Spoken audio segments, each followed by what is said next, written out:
There's another structure that often dissolves after direction fades. The need to prove, not to others necessarily, but to yourself. For a long time, proof is how we steady ourselves. Proof that we're useful. Proof that we're progressing. Proof that our time, our effort, our presence adds up to something acceptable.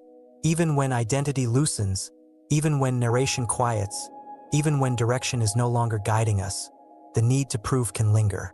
Quietly, disguised as responsibility, as ambition, as being a good person, as not wasting life.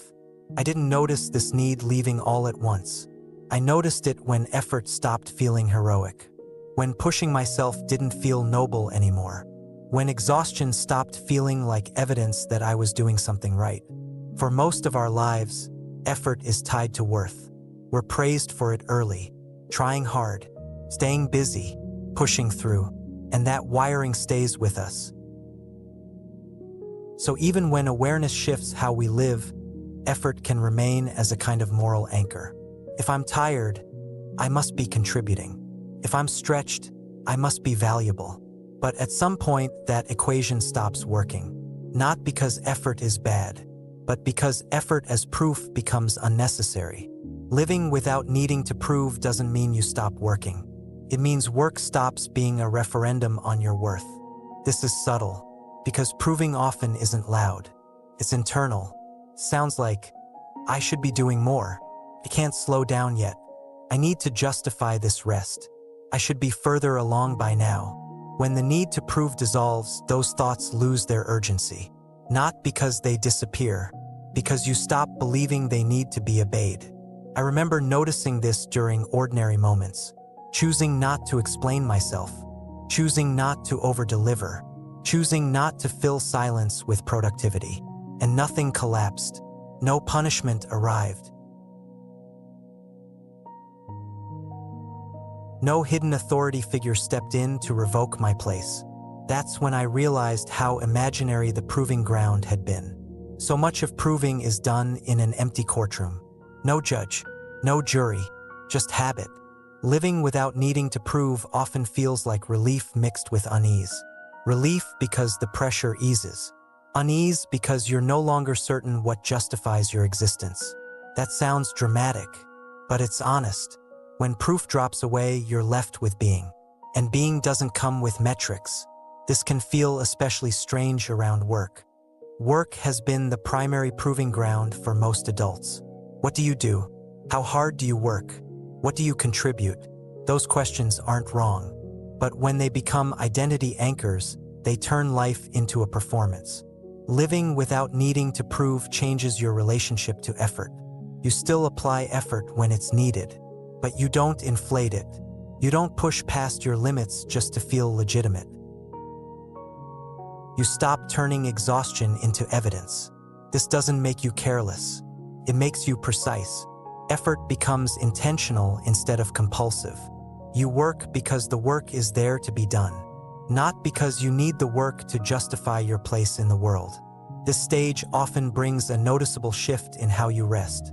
Before, rest required permission. You had to earn it, explain it, justify it. Now, rest becomes neutral, not a reward, not a failure, just a response to reality. And that neutrality is powerful, because it removes guilt from stillness. You're not asking, have I done enough to deserve this? You're asking, what does this moment require? Sometimes the answer is action. Sometimes it's rest. Neither needs to prove anything. Living without needing to prove also changes how you relate to recognition. Praise feels lighter. Criticism feels less threatening. Not because you're detached, because your center of gravity has moved. You're no longer outsourcing your worth to outcomes. You're not collecting validation to stabilize yourself. That doesn't mean you don't care. It means care isn't transactional. You do what feels honest and let the rest land where it lands. This can feel risky, because proving has been a safety strategy. If I prove my value, I won't be rejected. I won't be left behind. I won't be exposed. When that strategy dissolves, those fears can surface. But what you discover is this: proving never actually provided safety. It just kept you busy. And busyness can feel like safety until it exhausts you. Living without needing to prove creates a different kind of stability. One that isn't dependent on constant output. You trust that your presence doesn't need to be justified. That's a radical shift, because most of us were never taught that. We were taught to earn our place, to demonstrate usefulness, to make ourselves necessary, and those lessons run deep. This stage isn't about rejecting responsibility. It's about letting responsibility exist without turning it into identity. You can be reliable without being self-erasing. You can contribute without disappearing into contribution. You can care without carrying the weight of the world.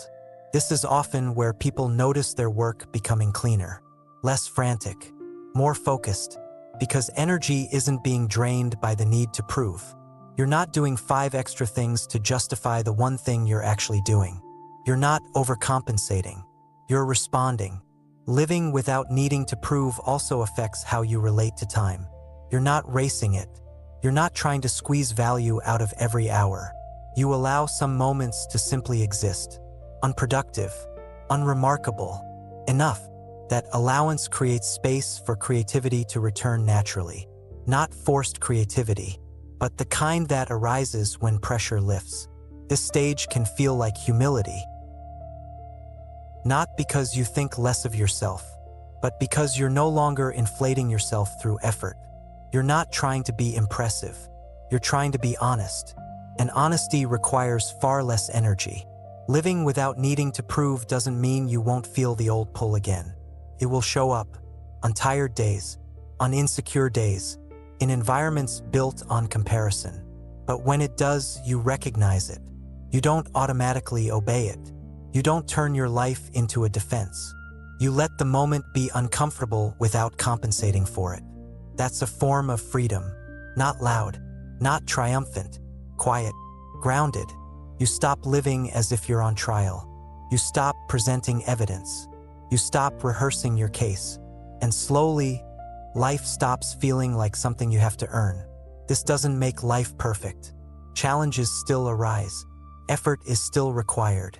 But effort is no longer charged with existential meaning.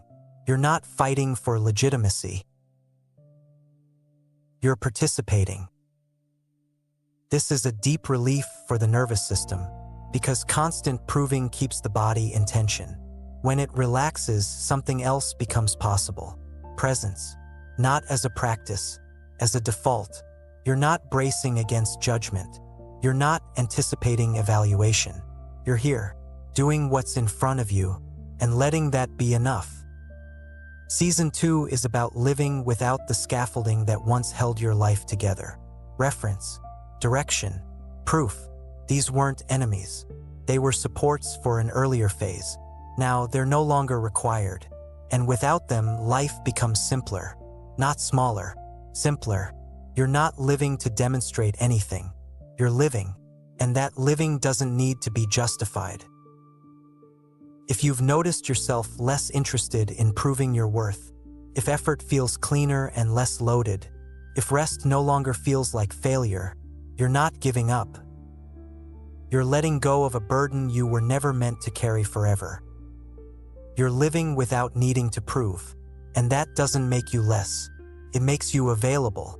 Available to work when work is needed, to rest when rest is honest, to show up without armor, unfinished, and real. If this reflection resonated, you're not the only one feeling this shift. Liking the video helps it reach others who may be learning how to live without constantly proving their worth. And if someone came to mind while listening, sharing it may help them feel less alone in that process. You're welcome to subscribe if you'd like to continue through this season, not to become more, but to live more honestly, unfinished.